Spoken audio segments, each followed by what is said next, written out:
Excellent. Hello, everybody. I'm Robert Falcione, the editor of HupNews.com, which is online only and only online. Welcome to our program this evening, Live on Main, which we do every Friday evening so far for several weeks, and we've had just at 6 p.m. every Friday. We've had some great guests on, and we want to thank them all, and especially tonight's guest, Denise Hildreth, a Hopkinton native, formerly still a member of the McBride family, Still a member. and she's been going to school for a while, not the whole time though, right? Yeah. Not the whole time, Not the whole but time. quite a long time. Yes. And when I say the whole time, I mean the whole time that I've known her, which is she used to be a what would you call a waitress at Brown Smith's? When it was the Morning Star Cafe. Morning Star Cafe. Correct. And that was while she was a student. That wasn't a career choice that I know of. And so that's a very long time. Long time. 25 years anyway. Mm-hmm. And I don't think you've been going to school the whole time. So, but it may seem like it. It did. Right? Mm-hmm. Because she got a doctorate last year. Last year, almost a year ago. Wow, that's fantastic. Mm-hmm. And tonight is a very serious subject. Denise is an expert social worker, and she's going to speak about the opioid crisis. Where do you want to start? It's taken a lot of Hopkinton kids' lives. Sure. And well, we could start by talking about the fact that it's substance use disorder is an illness and impacts about 2 million people per year in the United States. Heroin addiction, opioid addiction. Mm-hmm. It's the leading cause of death for accidents. About 78 people die each day. In the United States? Yeah, statistically speaking. And how much of that is, when you say accidents, you mean motor vehicle accidents? Or accidental deaths, so unintended deaths by overdose. Do you have that graph to put up? Maybe we can see exactly what it says on that. As you can see there, the incidence continues to rise of those deaths, because you know that graph. Continues to rise, yes. So from the year, I have the statistics right here, from 2000 to 2014, opioid drug overdoses increased by 137%. Oh my goodness. Yeah. Do you have thank you, Eric, for that. Do you have a reason for that? Like, is there one or a bunch of reasons? Lots of reasons. So there was a period of time in the last few years where doctors were called to really be thoughtful about pain management of folks that were coming into their offices, and opioids became something that was prescribed quite regularly, more regularly. So beyond heroin, there are other types of opioids that people can get addicted to. Pills, things like oxycodone, codeine. Codeine, you can get addicted to that. You can get addicted to codeine. Wow. Yep, morphine, fentanyl, which lots of people have been talking about. Fentanyl as a pain agent for people that are oftentimes at the ends of their lives, cancer patients. So prescribing changed, and we did not know the very addictive nature of opioids at that time. And so even how long ago? I'm sorry. How long ago was that you didn't know? So probably in the last 10 years or so, opioids. People would get into car accidents, or kids would get their wisdom teeth out, or they would have a sports injury, and they would be prescribed opioids, and in larger numbers than were necessary to control their pain for the period of time that their pain needed to be controlled. And then prescriptions would be renewed, and before, in a very short period of time, some folks have said within 4 days you can be addicted to opioids. People were faced with addiction to pills, so oftentimes it starts there for something that's rather routine, prescribed by a doctor. The prescription runs out, and then people start to look for drugs of that nature on the street. Heroin being cheaper than getting pills on the street, and so that's how oftentimes addiction to narcotic medications that were prescribed by a doctor leads to a heroin addiction. And yes, and we know one close to us in particular that had an addiction because of his injury. Yeah. I'm sure there are other ones out there too. Yeah. Now, fentanyl, is that actually used in the hospitals? Fentanyl is used to treat pain, and what's happening with fentanyl now is it's being diverted into heroin supply, and that's often what is responsible ultimately for an overdose. Because it's so strong. It's so strong, and people don't know they're necessarily getting fentanyl in their batch of heroin, right, when before they may have used heroin from that dealer, but now it's actually a changed form of heroin, and they're dying. Is it synthetic? It's synthetic. Is it all synthetic, or is heroin actually growing poppies and all that the way you Well, I don't know how the whole chemical piece of it occurs, but okay. Yeah, fentanyl is being sort of diverted and synthetic and used in batches of heroin with people not knowing that it's necessarily in there. And it's a lot stronger, I hear. A lot stronger. Yeah. So someone getting out of jail says, "Hey, I got a 2-bag-a-day habit." That's right. And they go back and they go out in the street and they get a couple of bags, and that's the last 2 bags. Yeah, out of jail or detox. And lots of people go into programs, and I think what we find that is probably for me the most pressing problem is not enough beds for people who want to get well and have substance use disorder, come to me or come to other providers and say, today's the day I want to go into detox, and we have to say, okay, let's find a bed. And sometimes that is difficult to do because beds are full, and at the time that they're ready to get the help, tomorrow they might not still feel the same way. Right. So what we would like to do is to be able to say, great, let's find you a bed right now. Let's go someplace. How do you do that if they're in short supply? You get on the phone and you start calling around, and you see where their insurance can be taken. You see where, if a family, and some families in Hopkinton have been lucky enough financially to be able to afford to pay some private pay care for their young ones. So usually we see people in young adulthood who are most impacted by heroin addiction, the seeds of addiction being planted at younger ages with alcohol and things like marijuana, and then progressing over time, sometimes in college, sometimes when they go off for their first jobs. And that's when often the opioid or heroin addiction, we see that much more prevalently. So it's not something, I certainly don't want to portray the idea that heroin addiction is rampant in the high school, because that's not generally what you see. You see marijuana, you see alcohol, and then oftentimes the seeds of addiction are planted there, and marijuana and alcohol become a gateway drug to other things. Right. Or, of course, we see addictions that start from prescribed medications that then become heroin that gets quickly out of control. Oh, it's such a scourge. Now, you say it's not really, you don't see it in high schools as much. Heroin. When does that, college? Is that where they're being introduced to it? And I'm thinking to myself, and this is certainly not meant as an aspersion to any families out there who have suffered from this, because your heart goes out to them, because you know that it was a tragic moment. It was just one moment in time that pulled those people away from their families. So you wonder that they're going to start maybe in college at the earliest. Do you think that would be a good? In young adulthood is usually where we see, and then 20 to 24 roughly is where usually we see heroin addiction or opioid addiction kind of become a problem. Yeah. And it really knows no bounds. We have families, I think that's another thing that, drug addiction, myth.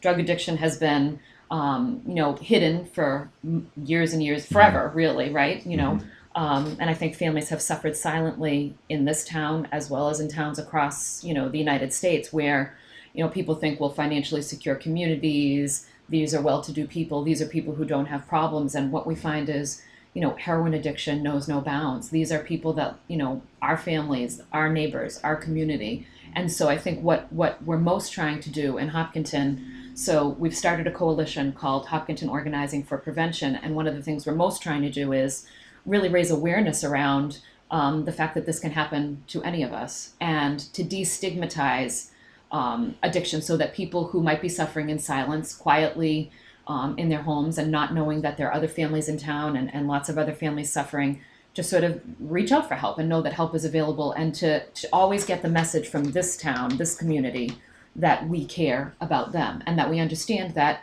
addiction is a disease of the brain. And I think until very recently, we have thought of addiction as a moral choice, a character flaw. And I think the conversation around addiction is really changing to be much more thoughtful about the fact that this is an illness, much like lots of other illnesses. It's a treatable illness, but it's a relapsing illness. And what we most need to be doing is to be providing opportunities for people to get treatment, but also providing a sense of community around that treatment. We have I have a friend who's been, her family's been down the path of addiction, and she will say, if my son had cancer, people would bring me casseroles, would offer to help me with driving places, would offer to assist me with all kinds of things. But because my son has the illness of addiction, nobody mentions him. They'll ask about my other kids. They won't ask about him.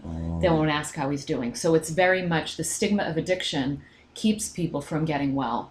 And what people most need is community connections for people to reach out and say, hey, I heard that you're getting well. I'm really happy for you. What can I do to support you? Well, now, while these addictions are a scourge to themselves, or in as much as they are so contained in individual, I wonder if how the actual side effects of addiction. There's what's that liver disease? Well, cirrhosis. Well, that, but there's another one too. I think it's, or is it kidney? There's a couple of, like the hep C. Hepatitis, sure, yep. So that's a side effect, a huge problem. Sure. AIDS, I don't know how prevalent that is now, but for a while, if you were using needles, you had a huge risk of AIDS. There are so many, we call them comorbid conditions. So conditions that go along with drug use, substance use disorder, prolonged drug use, where your body and your brain certainly have significant impacts related to that. Yeah. The financial crimes as great as they used to be? I mean, guys used to go into, and I hate to say guys, but it was guys back then. Like, a little bit of women. When I say back then, I mean when I was a kid. Like 20. And heroin addiction does statistically impact males more than females, but we do have seen a rise in women too. It shows certainly people become desperate around how to get money to get drugs. Yeah.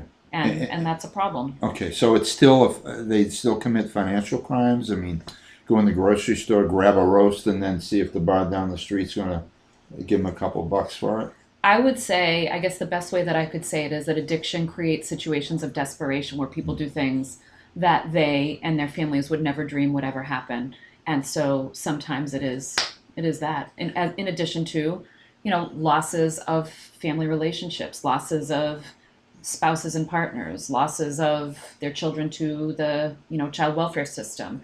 There's a big impact beyond, we talk about in social work, the micro, meso, and macro impacts. So the micro is the person, the meso is the family, and then the macro is that our entire communities suffer when one of our members is ill with something like this. Our entire community suffers, not only from the devastation that we feel when someone dies of an overdose and the family, that is left in the wake of that, but there's a cost to us when someone can't participate fully in our community, and when someone is ill with addiction, we lose out on all the potential of what they might be able to bring to bear.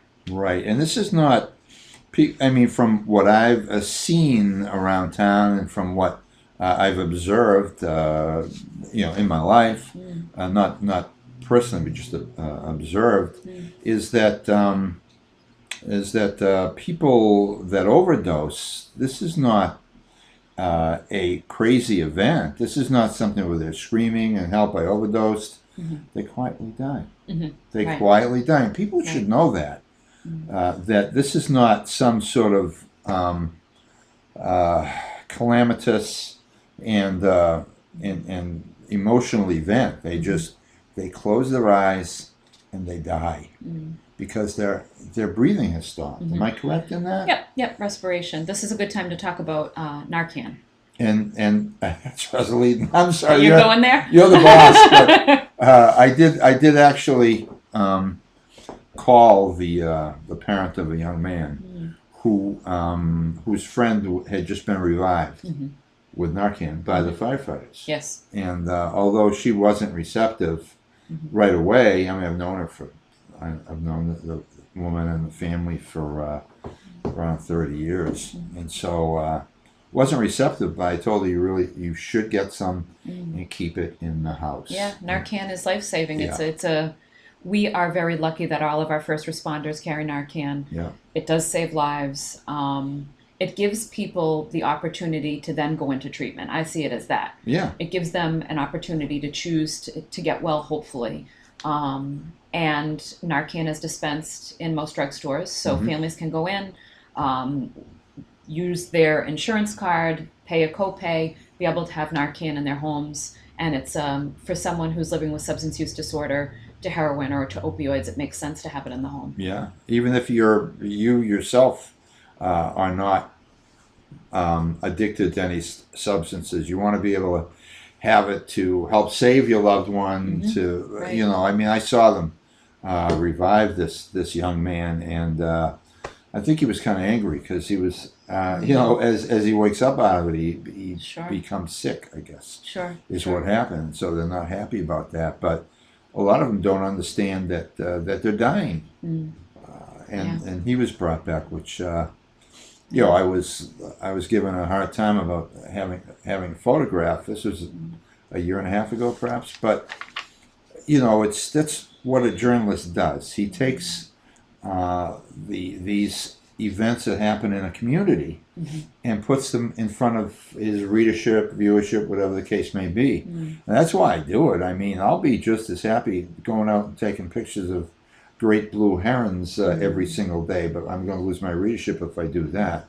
And that's not what the community is all about. So we want to bring, as journalists, and I'm not the only one in town, of course, there are some really good writers that people read every day in other publications, or every week or every 2 weeks, and they do a great job. And you know, journalists have gotten a real raw deal lately, but it's important that we continue to do this, and that people like yourself, it's so nice that you've come to talk about this evening and take time, your free time, and do this. And so it shows that not only you know, you love your day job, and you want to take it into the community. Sure. So you have an office at Town Hall, right? I do have an office at Town Hall. At the school too? Not at the school, but I'm at the school a lot. Yeah. Okay. So I'm the director of youth and family services, but part of my job is to be a point of contact for people in town who are seeking support or treatment for addiction. I don't provide the addiction treatment myself, but I do help people to get linked to the form of treatment that most makes sense for them. Excellent. So we always want people to know that there is a place that they can call to get immediate assistance. And what would that number be? 508-497-9781. 9781. And I'll be the one picking up the phone. And if they get a message, then I will call them back within just a few hours at the most. Right. Because obviously the time period is critical. Right. And when you have a need, you have a need then. Yeah. And knowing Denise as long as I have, I know that she wants to get to your needs and help you out immediately if she can. And she's going to do it as soon as she can, no matter what that time frame is. It's going to be her very earliest time. So, and this is, so what are some of the resources that, let's say, you know, I come in and say, oh my goodness, I've done this very stupid thing. Somebody gave me some Dilaudid.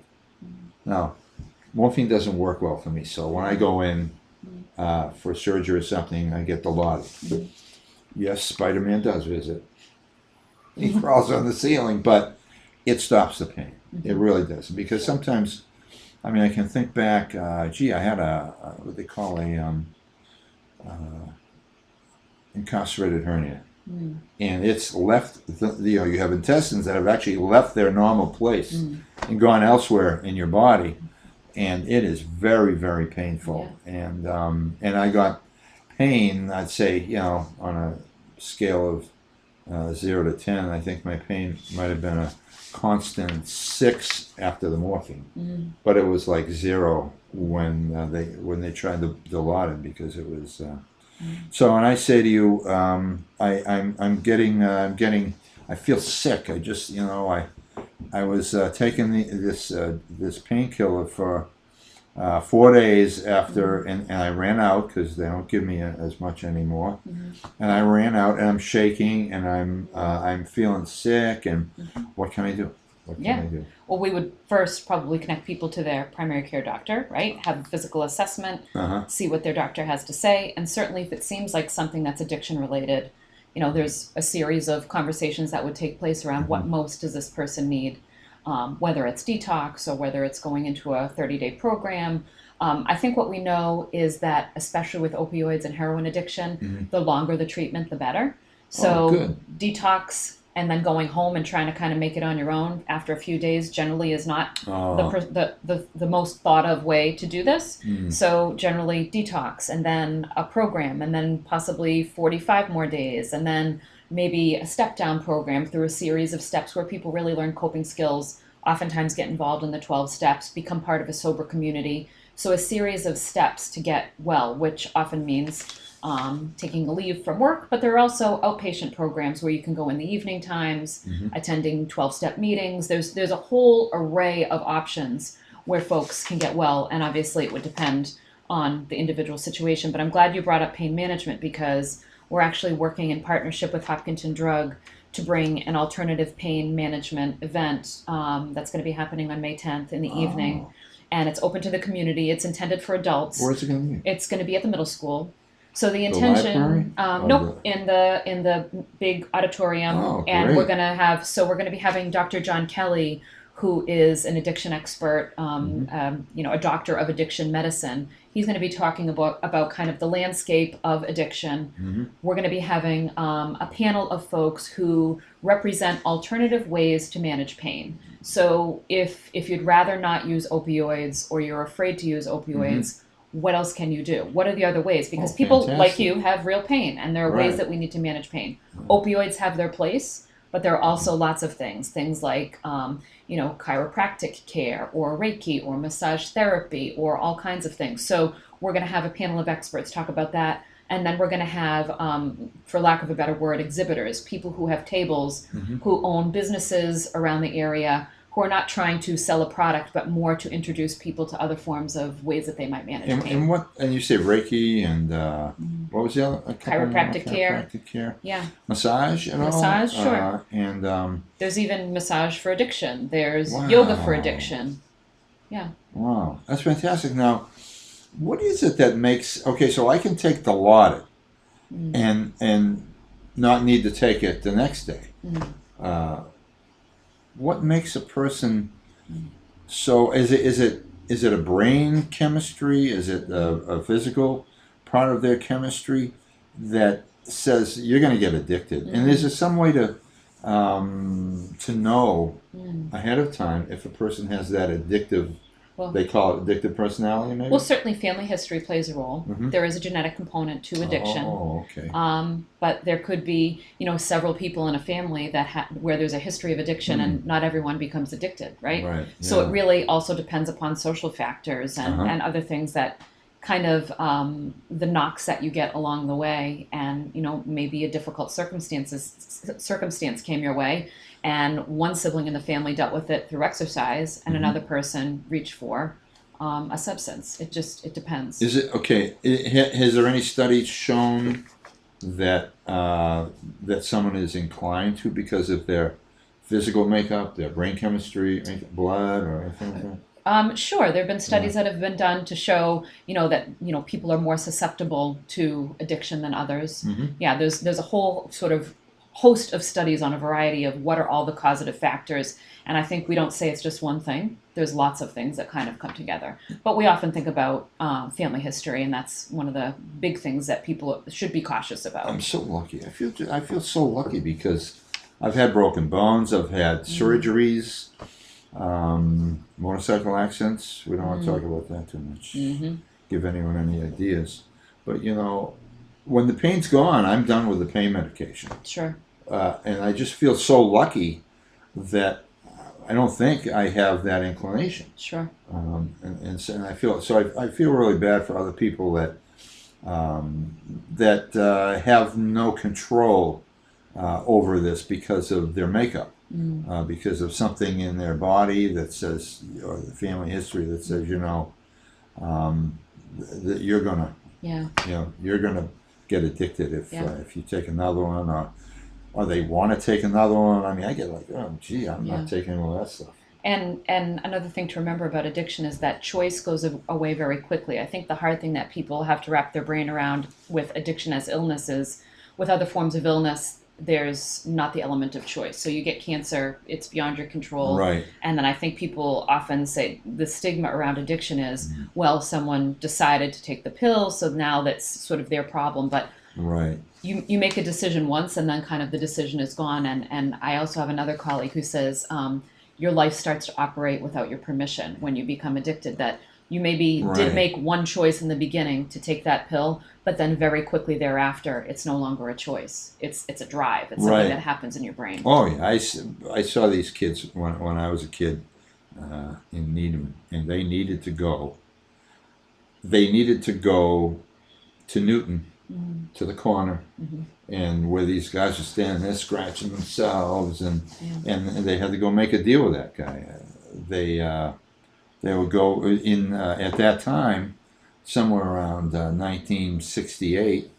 The grocery stores kept the crab meat behind the service counter because there was a guy that was buying the crab meat. A guy had a bar, and he would buy the crab meat for $1, and the stuff went at the time in the can. It went for like $3 in the can, and he was a fence. And so that's I don't think we have that kind of person around here. A person that buys stolen merchandise from heroin addicts, and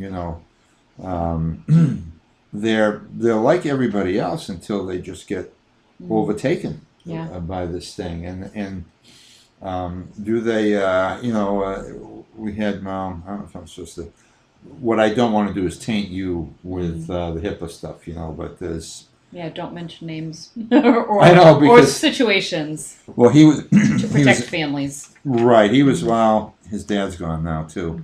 Not from that. He had a skin disease, but he's a young man, 21, 22, and loved his family. They loved him, and he said, I've become a junkie. I love you all. I mean, this is a simplified version because Sure. we weren't that close at the time, but took his own life because he didn't like being. Can't get out of the grips of Right. the addiction, and I think Yeah.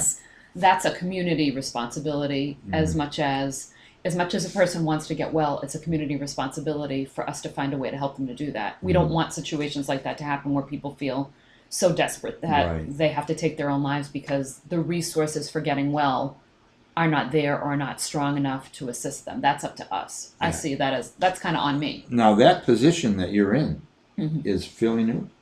So I've been in the position for almost 2 years. Someone else was in the position for about 4 years before that. Wow. But it was new at that time, and so it actually sprang from the Hopkinton Youth Commission and a group of citizens who said, we're doing some work, we're doing lots of work around prevention, but there really should be someone who's paid to do this. And so Oh, the position good. started as part-time, became full-time, and I came kind of back to work in town 2 years ago. Yeah. So it's certainly it's really good to have Denise back.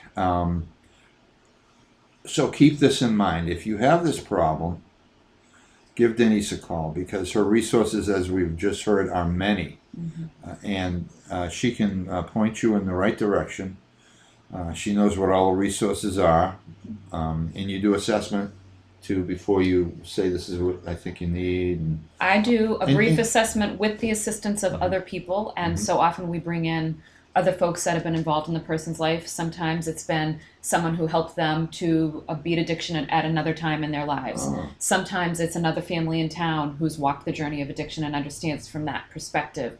So a group of people often, besides me, we come together and we talk with the person about what do you think you need? And then the formal assessment is done by a specialist in drug and alcohol counseling at whatever place they then intend to go to get their treatment. And would you also, this individual may blame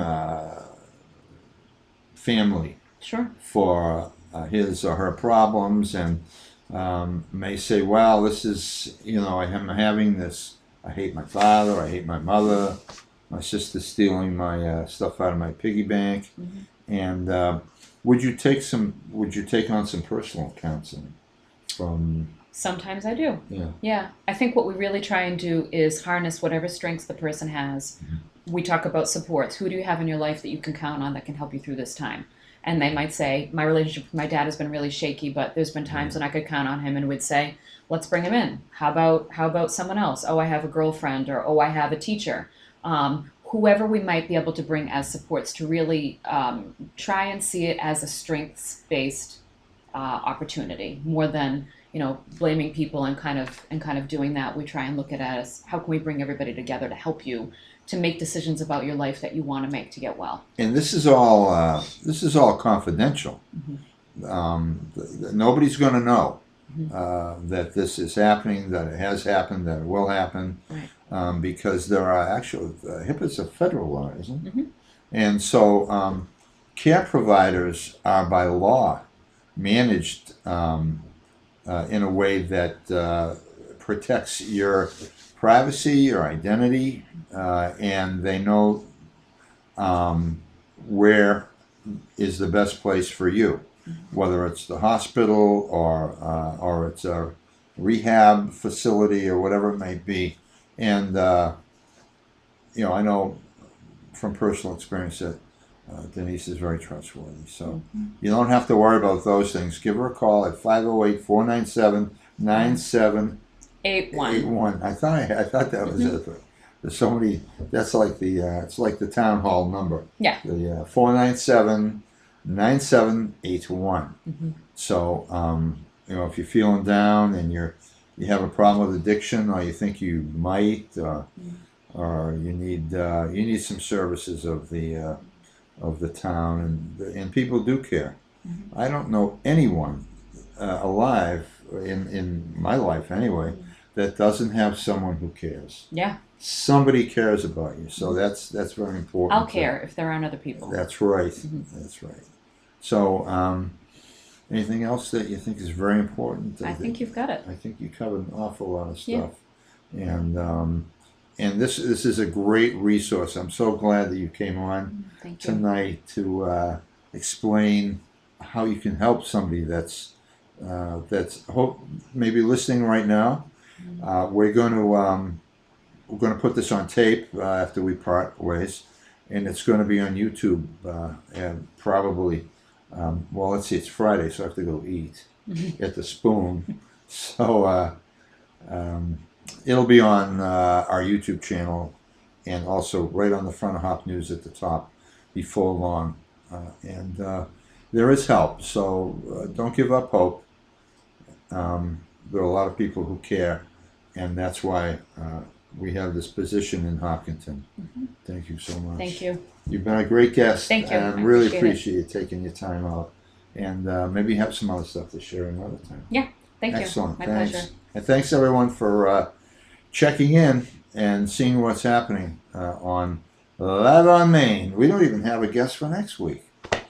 I'm sure you'll find someone. We'll find someone. And it's been an absolute great run of wonderful Hopkinton people who have come and sat in the chair here and put up with our learning about how the lights are going to work. We had some terrible stuff when we first started. Thanks again. Thank you. Good night, all.